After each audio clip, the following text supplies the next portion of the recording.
Hello and welcome to Radical Disruption. Today's special guest is Hannah Romero. She helps women in business increase their sales by six figures with their organic Instagram content, even with a small following and or engagement.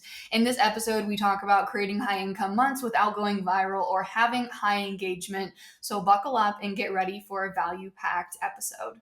Hello and welcome to Radical Disruption. I have Hannah here with me, and I'm very excited to talk about conversions with her. Specifically, she is an expert in teaching people who have smaller Instagram followings, less visibility, and people who are not having content go viral have very high income weeks, very high income months. And so it's all about conversions. But before we dive into the nitty gritty, I want Hannah to talk about her entrepreneurship story. So, how did you get started, Hannah? And where are you at today? Yeah, thank you so much for having me. I'm so excited about this to talk about all things converting and how you don't need to go viral to be able to do that. So I'm really pumped. I got started, honestly, I was just like dabbling. I was working full time at like an office job and didn't have kids or anything like that. But I knew that my husband and I wanted them. And I was like, wow, I don't see myself in this like 9 to 5. I felt like I would get to my 9 to 5, finish my work in an hour. And I was like, I'm just here to just be clocked in. That's when I made the transition to start, okay, what could I sell? What could I do? I got into like my first offer, I think was like Instagram bio audits or something like that for $50. And I When would was sell this? them. When What's was this in terms of years? that was about like 4 to 5 years ago Okay. now. Yeah, 4.5 or so years ago. And I just was like, okay, let me just learn about this. I'm a very like all or nothing kind of person. So I went all into learning. And then I was like, wow, there's people making six figures, which like transparently, which I'm an open book. My husband and I weren't even making six figures 5 years ago jointly together at our office jobs. We were like close to that, but the fact that I saw people online doing it, I was like, there's just no way, but also, is there a way? It was so intriguing to me. But then I came to find as I got into this, I would sell little $50 packages here and there. And then I saw the people really making like six figures on Instagram were like massive influencers, or they like had a huge following. And I was like, man, that's not me. And so I just embarked on the journey, and my following didn't grow exponentially. That was actually even before Reels, any of that. And I was like in it, but I would work my 9 to 5, get home, make dinner, and then just work this until like midnight, rinse and repeat over and over. And then I was like, okay, no, wait, I feel like this could be something more. And so I talked to my husband and we took everything from our savings. I had lost my office job. I was like transitioning out. And I was like, interviewing for new jobs while also, what if this took off? So we just decided to take a huge risk and take everything in our savings, put it into investing into this. And from that point forward, I was just like, this just has to work. Let's just go all in. So that's like the kickstart. And then from that point going forward, I actually ended up making my first six figures within 6 months of after making that investment. I was just like, this has to work. And my following didn't increase or anything like that. So for a while, I battled with the thought of, do I need to have like a big following for this to work? Do I need to have? But then I started making more and more money. And I was like, oh my gosh, no, I don't. Like, I could really do this. And so that is when one thing led to another. And at that point, I was like, okay, I'm just going to be all in. This is my thing. I put my blinders on, didn't matter what anybody else around me thought. And I was like, I'm just going to do this. So I started really investing into learning Instagram, studying Instagram, marketing, sales, all of those things. And I actually came to find a lot of things that I didn't really love about like funnels or sales and things like that. And I was like, I wonder if there's a way you can do this, but very like authentically. So yeah, I embarked on a journey and it took years to really, and so much money, over $100,000 for sure, in just putting into studying, research, furthering my education with all of this, and then just like testing everything. And then, yeah, fast forward to now, I am now making multiple six figures a year just from my Instagram and like my funnels that are connected to my Instagram. And I don't run ads. My content still does not go viral. I still don't have a large following. I still don't get quote unquote amazing engagement, right? There's been seasons I've gotten great engagement and there's been seasons that I haven't. And now I would say at the point that I'm at now, I'm making more than I ever have before. But I have the lowest engagement I've ever had. So it just goes to show that like through the whole journey, it's been a process of, no, I'm like on a mission to prove that like you don't actually have this. It's not required. Your sales aren't at the mercy of the algorithm. And yeah, it was a lot, but it was a lot of fun too. A lot of risk. involved, but it paid off to just go all in on it and to really master like Instagram marketing and what that really looks like. So now I've had the honor of working with over 2,000 different business owners and helping them scale and make money on Instagram. It's so much fun, but that's how I got started. I love that. Can I go back and ask? I have two questions that come to my mind. Number one, what were you making in terms of income when you decided to, like, when you lost your job and were like, hey, I'm going to go all in on my business? And then my second question is, what was your Instagram following at when you made your very first six figures? Oh, that's such a great question. So I was right under 10,000 followers, I think, because I remember hitting 10,000 followers and it being like a big deal. So that was right around there. And then how much I was making, I was literally making $20 an hour at like my 9 to 5 job.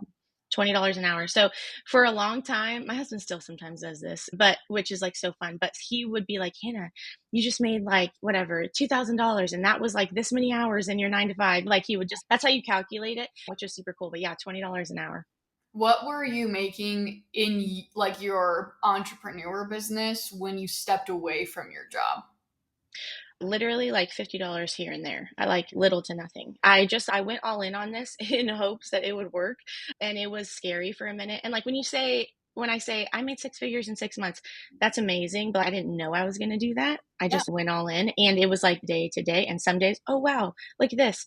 Okay. Other days, we're in it. We're in it. We're in it. Oh, another day. And then it ended up being six figures. So it felt really good, but it's not every single month. It was like, you know what I'm saying? You know how that is. So yeah, that was. What would you say to someone who is in maybe a similar situation to what your journey looked like, where they're like, hey, maybe they're in their job right now or they're wanting to quit their job and go all in their business, but there is so Yeah. much uncertainty. Like, what were you thinking at that time that just kept you going on a day-to-day basis? And what would you say to that person?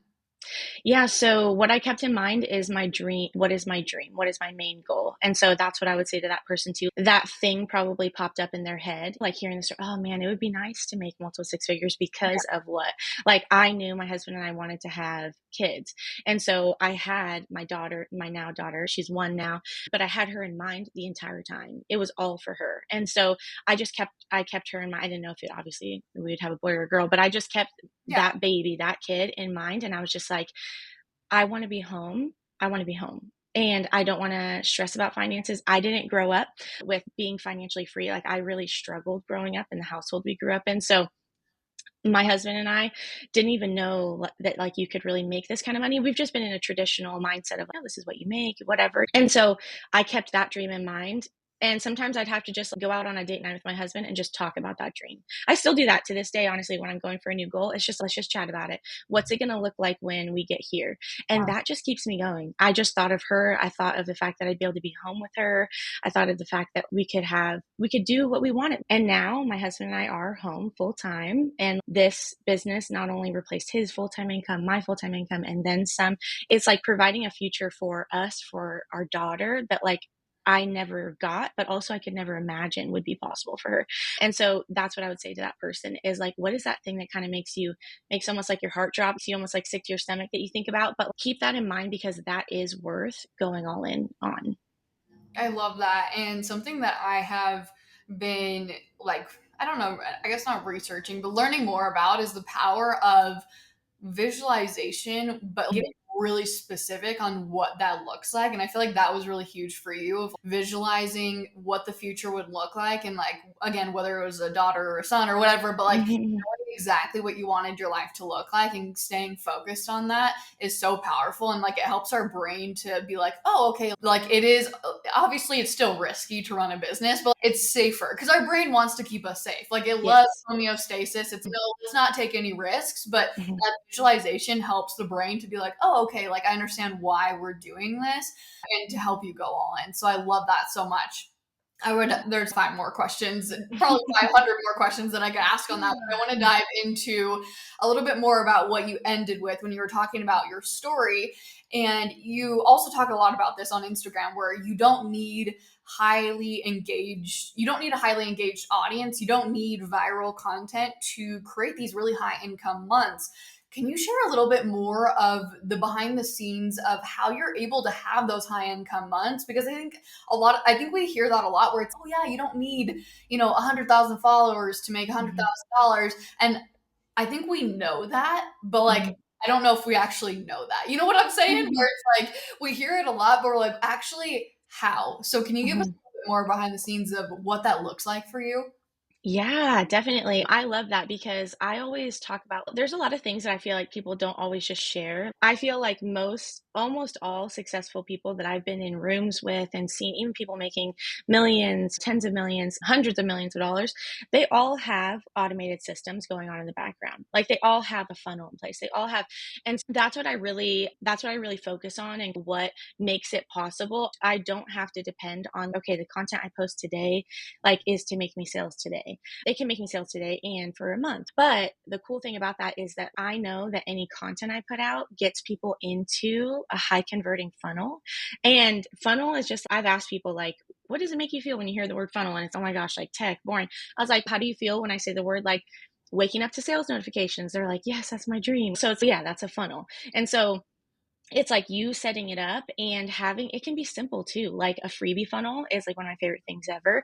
And that is a very simple thing to set up. It's like an email sequence and a freebie. And that can be so highly converting for your business. And so what I do is I use those funnels and I just attach it to my Instagram content. I get people that will comment. Anybody who does comment and enter into my funnel, I know that it's my funnel is high converting. And so that's why I don't need thousands of comments on a reel because I know that the people that come in generally do convert that it's like a high conversion rate. And so that's how pulling back the curtain, that's what's going on behind the scenes is like whether it's on stories, whether it's on reels, it's like you are able to serve and sell to people all in one. It's all the same. Serving is selling. And you can do that through these automated funnels. And so when you're giving somebody these quick wins and these like results and selling to them to take the next step, like that is what I've seen works the best. And so that's what's really going on behind the scenes is just like people get into those things and then they're like, yeah, I want to take the next step, because they're getting results from that.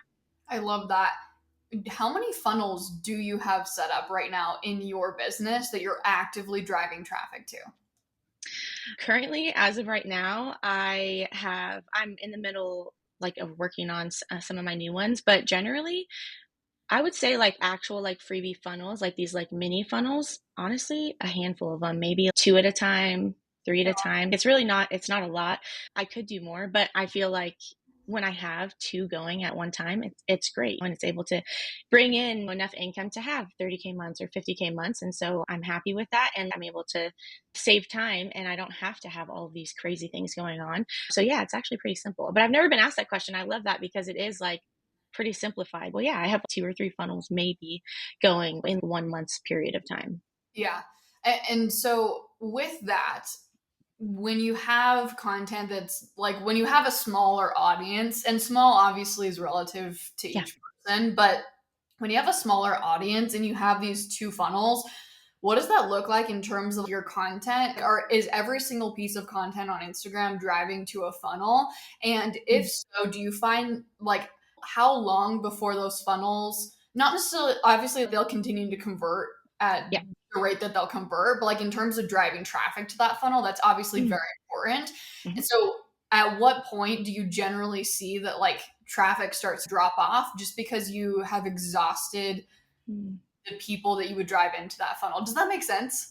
Yeah, I love that. What's really cool is that I have a lot of people who will enter the same funnel like multiple times, Mm. and it almost like fast tracks their conversions. They may not have bought on the first time, and then the second time, I'm like, oh, they became a customer. Let me break it down in like a simple term.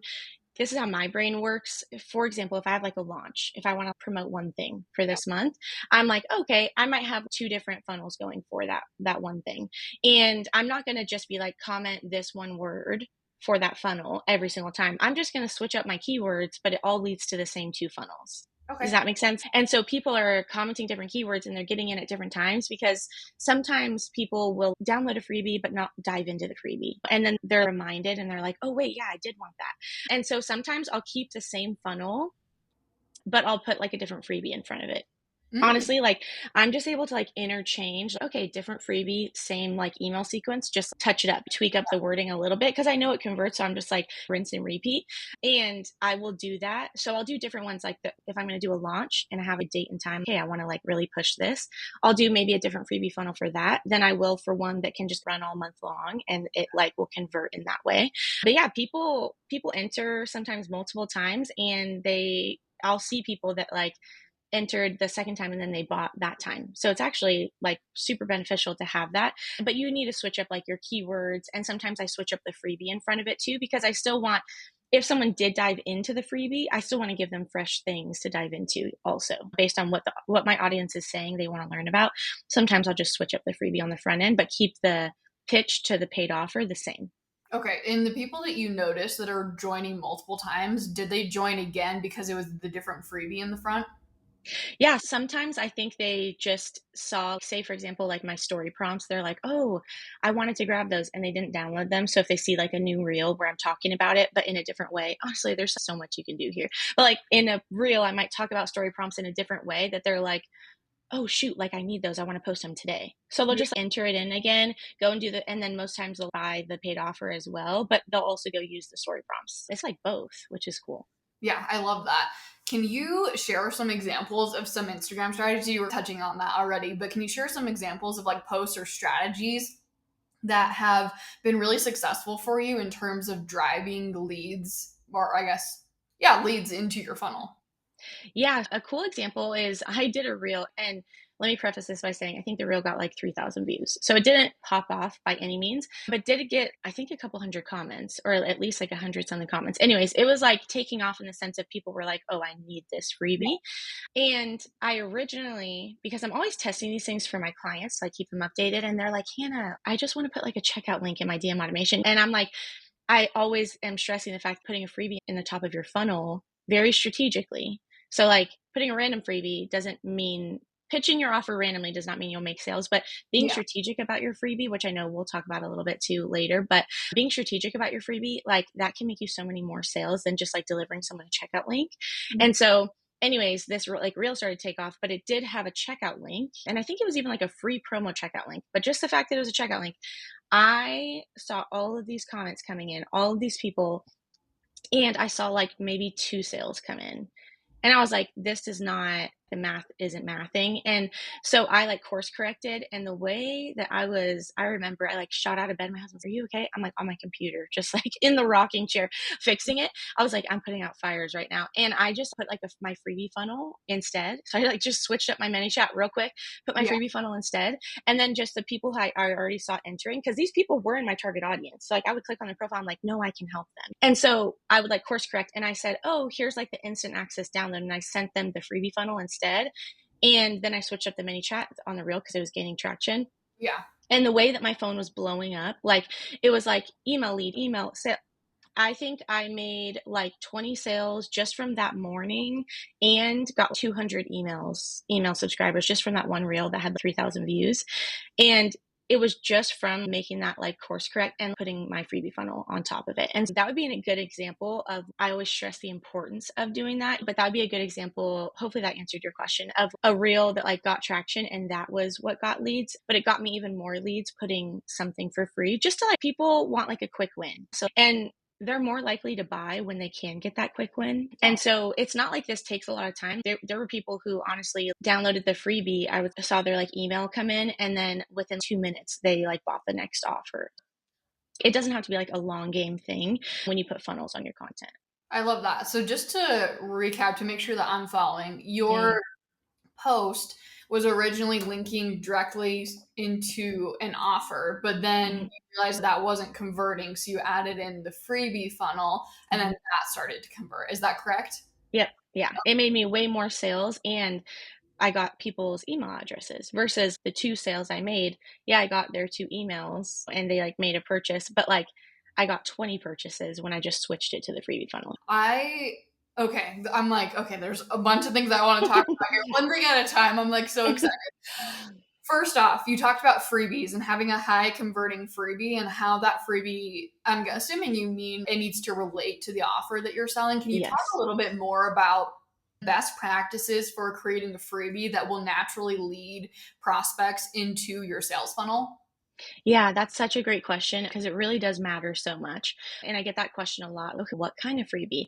You can honestly reverse engineer your freebie based on what your paid offer is. For example, I have a 5-day challenge.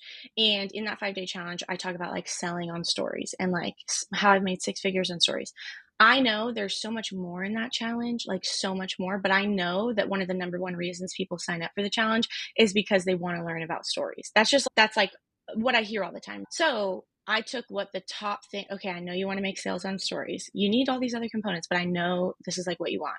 And so I reverse engineered a freebie that actually like complements the challenge too. It can actually prep you. Like you should post these it's like story prompts, post these story prompts before the challenge, because then I can help you, whoever tapped on those polls, I can actually help you convert those people that tapped on the polls in the challenge, because there's like a coaching option in the challenge. Yeah. And so I just reverse engineered it, like, okay, perfect, this goes hand in hand. So I pulled that one, it's only one day of the challenge I talk about, or that I dive in deep into the story strategy. And so I was like, okay, I'm going to create like story prompts that are just like easy. They can post them right away. And it's like specific questions that they can ask their audience so that they can get a customer today, so that they can get like interested leads today. And I pulled that and I was like, okay, I'm going to make this into a freebie. And so now that is the freebie. And then it leads into the challenge. So it's like they seamlessly want more because they complement each other. And what I know is once they get into the challenge, they're going to learn about how to master their messaging and so many other things that can make them so much more money than just even on stories. But because I know that's like their main thing. So I'll ask people, I just had a client ask me this recently and I said, okay, what's like the most popular thing that people ask you about? Make a freebie about that. Because that is the thing that people want. And you want to make a freebie that people want. Otherwise, no one's going to download it and hear about your offer at all. Yeah, for sure. And what have you found in terms of format for freebies that works really well? Like PDF, free challenges, webinars, quizzes. Yeah, webinars, I feel like they have a great place in a funnel, a freebie funnel, for normally like a little bit higher of a ticket offer. A webinar does great with that because you really can interact with them and lead them through this process. But I've seen like a PDF guide, something like easy, quick that they can download, not just like free tips. That's like definitely not it, but like the actual formatting of it, like a PDF, I feel like I have seen get the most traction with myself and my clients over anything else, really. I love that. So the freebie is your very first part of your funnel. And Yeah. when you were talking about that post that did really well, and you said the freebie funnel, within 2 minutes of someone downloading this freebie, hmm they had purchased an offer. Where was the opportunity to purchase an offer? Was that inside the freebie itself? Was that through your emails? Was that through a tripwire? Can you walk us through a little bit more of what this funnel looks like from start to finish? Yeah. One of the most important things when you're creating this is a free lead is very different than a paid lead. So Mm, if you can get someone to make a purchase, they are a more qualified or like warmer lead inside of your funnel, or at least from what I have seen. How you can do that very strategically is having an upsell, something where they can immediately take a next step. And there's like a whole process to that. But if you do anything, make sure you do that in this process. So it's like having that immediately. And then inside of the freebie, this is very important. Having a qualifying statement inside of your freebie about your paid offer has made a world of a difference for me and my clients. What that looks like is you're qualifying them. So you're saying to them inside of the freebie something along, instead of just like pitching your offer, you're saying something along the lines of, if you are like, mine will be something like, if you are a business owner who wants to scale to 20K months, this is like the next step, or something like that. I'll say, I would like to invite you into here. And I give them some kind of, because they download the freebie, they get some kind of fast action bonus. yeah. And so they get that there inside of the freebie. You should be talking and making like, you should be exceeding your offer throughout the freebie anyways, but have that qualifying statement to lead into the pitch. And then in your email follow up, absolutely. Like whatever your bonus is that you're going to give them, that is in like even a small 3-part, 6-part has been like the sweet spot for me, email sequence. And you are going to you're going to reiterate that same bonus inside of your email sequence as well. This is another side of it. But if you also add into your DM automation, follow up and DM automation with smart delays and things like that to even make sure they download your freebie, you'll make so much money from that. I love that. When you say 6 part versus 3 part, I know that you use terminology like a mini funnel and then you have a funnel. Would you say a mini funnel is like a 3 part email series, or how do you define the difference between the two? Yeah, so I would say a mini funnel is anywhere from 3 to 6 emails that follow up with some DM automation follow up too. A master funnel is more so something where like people are getting into that, and that you can build out for 9 months in advance and a year in advance. That's something where it's like you can tweak it according to certain offer like time frames that are switching up. But other than that, it's like consistently serving and selling for you and just warming up your audience.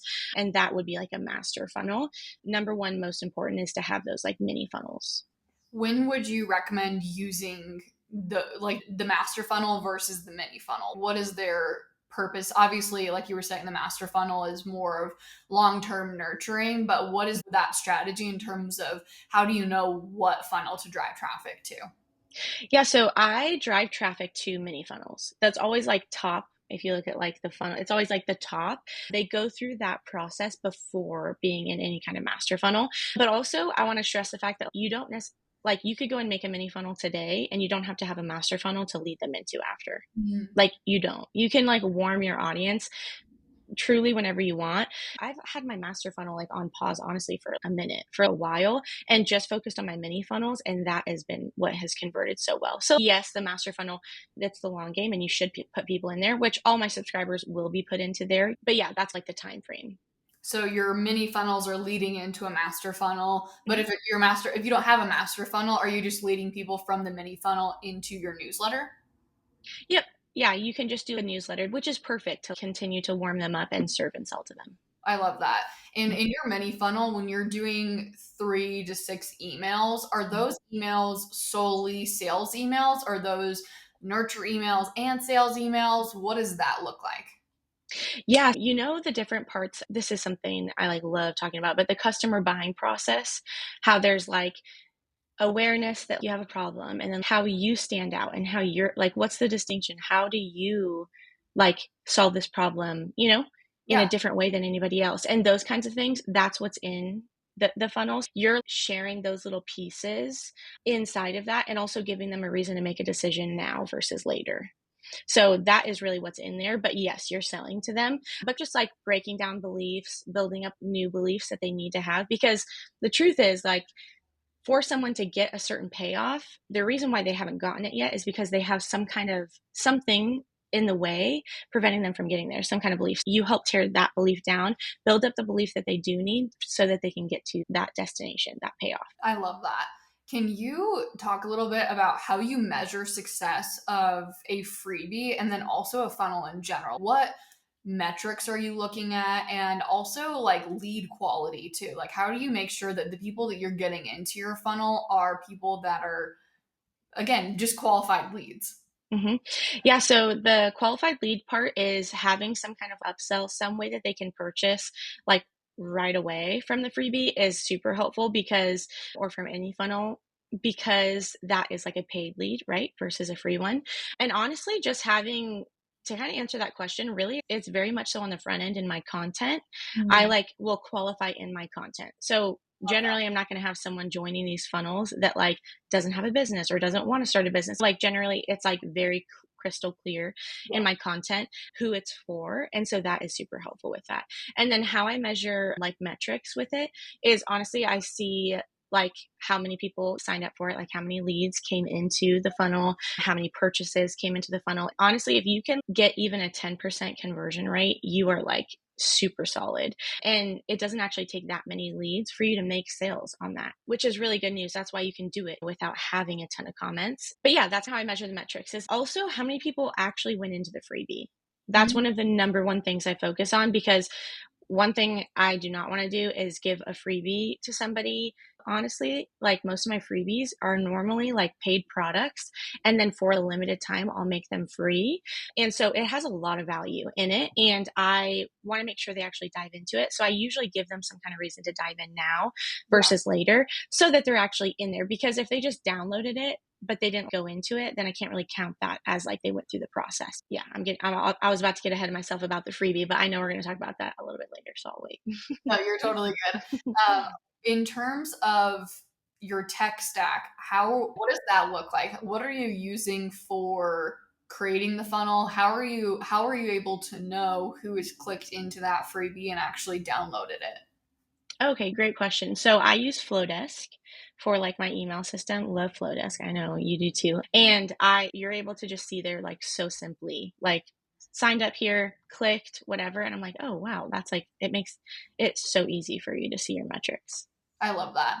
Okay, in terms of you talked about this too through your email sequence of making sure that you're positioned in a way that people see your value. Can you talk a little Mm, bit about how you can have freebies that do bring in those qualified leads, but also not having conversions in your business? Like if you're struggling with conversions, whether you have large visibility or low visibility, mhm, I feel like it does come down to this one thing, which is your value mm. proposition. Can you explain a little bit about what a value proposition is and why it's so important to know for your overall business in general, but specifically for these funnels and your freebie? Oh my goodness, yes. So value proposition is, like you said, it's everything when it comes to making, if you want to make your offer irresistible, like every single person, like I always say this. So like anybody who's listening, there are sales to be made for you, for your business right now on Instagram. Your target audience, your people are trying to find you. I always say I took my daughter to the beach for the first time this summer. What did I look up? Like beach essentials for a toddler, what I'm looking to buy. You know what I'm saying? Like people want their problems solved and people pay to get their problem solved. You can solve someone's problem, which means you can absolutely be paid for that. And so when you think about your offer, and you want to position it in an irresistible way, it's the way that someone perceives the value of your offer. So I give this example. If I like saying to you, okay, I have a 60K coaching offer, that's like my highest touch coaching offer, that will make somebody be like, oh my gosh. At first, there might be a camp that says, whoa, $60,000. Where would I find $60,000? How Yeah. could I invest into that? Wow, that's a lot, whatever. Someone could say that's expensive. Another person could be like, I want to know more. There might be some value in that kind of thing. But then if I was like, hey, that dream house that you've been like searching on Zillow, like you can have it today for $60,000. You would be like running to the bank. You'd ask friends and family if you could borrow money. You'd be like, this, I need this house. Like what a steal. Like I need it. And you would do whatever it takes to go and get that house. The only difference in that is value proposition. That's it. Mm, It's how does someone perceive the value of your offer? Are they looking at it as something that's like non-essential? There was like a $400 blender that my mother-in-law got for free on Facebook. Now, to the person who was giving it away for free, it was never used, perfect condition. It was like a smoothie maker or something. For her, what was more valuable to her was to have more space in her kitchen. This blender actually meant $0 to her. That it was not of value. So if you're going to pitch to her, you can make the best smoothies, blah, blah, blah. Get the smoothie maker out of my house. That's all she wants. Versus my mother-in-law, she's been wanting to make smoothies every day. She has her recipes down. She's got everything prepped. She's been on the hunt for the smoothie maker. And now it's free. Do you know what I'm saying? She's, oh my gosh, that's worth so much value. She was like, oh my gosh, it's normally $400, whatever. That's like huge for her. It's just the way it, one person valued it at zero, one person valued it at that. You know what I'm saying? So it's like, that is value proposition. How can you position your offer, what you sell, as irresistible to somebody else? And it is the way that they're going to perceive the value of the payoff that you can offer them inside of your offer. I love that. What are some common mistakes that you see people make when it comes to their value proposition?